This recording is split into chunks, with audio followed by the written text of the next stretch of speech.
thrillers because I'm a huge thrillers fan and I love a good psychological, smart thriller. So what do we have here? Okay, I've got Quiet in Her Bones by Nalini Singh. This one's set in New Zealand, and it's about a young man who's an author. He's a best-selling author of crime fiction. And when he was 16 years old, his mother disappeared without a trace. Wow. And just recently, her remains were found inside of her car in the jungle in New Zealand. And he is trying to figure out exactly what happened to her. He is determined to solve this mystery. Are they from New Zealand? They are from New Zealand. Okay, I was like, how did they get their remains get so far? There is a hitch here.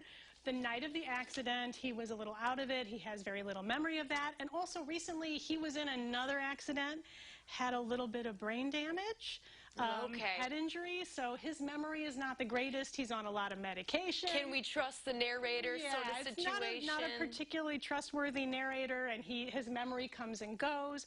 So he's trying to figure out exactly who killed his mother. And it's a fairly small group of potential suspects. They live in a really secluded area, a gated community. She was found inside the gated community in the jungle. So he's trying to investigate all these people who live near him. And everybody's got a secret and everybody's got a motive. So it goes a lot of different directions. It sounds like a quick read, too. I would fly through that one, I think. What about this next one? This is another quick read. This is Who is Maud Dixon by Alexandra Andrews. And your main character here is a young woman named Florence who works in publishing. She wants to be an author, but she's not terribly ambitious about it. She's kind of lazy.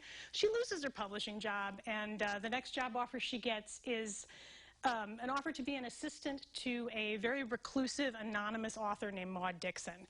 Now, Maud Dixon has written one book. It was a humongous bestseller, and nobody knows who exactly she is. Well, she's really a woman named Helen, and Florence goes to live with Helen and be her assistant and keep all her secrets. And Helen is like goals for Florence. She's, really sophisticated and really with it and, just the person that Florence really wants to be. Well, they go on a research trip to Morocco. A bunch of strange stuff starts to happen. And Florence wakes up in the hospital one day and people are calling her Helen. So she decides that maybe she ought to just take on the Maud Dixon identity and become the author she's always wanted to become. But maybe that's not the greatest idea, as we soon find out. Sounds like a fun read, though. Yep. See how that plays out. Okay, last one here. What's Mine and Yours by Naima Koster is a book club type book about two families and the ways they intersect over a period of about 30 years. Starts in 1992 where we meet the two families. Young G, he's 6 years old. His father has just been murdered. There's also another family, and we meet the patriarch of the family, and he's got some drug problems. And his children and G intersect throughout a period of about 30 years. It's a really fascinating book about how our family defines who we are and can we really get away from the people we were raised to be. Interesting. You always have the best recommendations, and you have me on the edge of my seat when you explain these books, so thank you so much. There are a few events coming up at Champaign Public Library, so let's talk about the Shakespeare Trivia. This is going to be fantastic. It's the Chicago Shakespeare Project. It's kind of a Who Wants to Be a Millionaire type of setup where you can watch or play along as an audience member. There will be members of the Shakespeare Company who will be your lifelines as well as fellow audience members.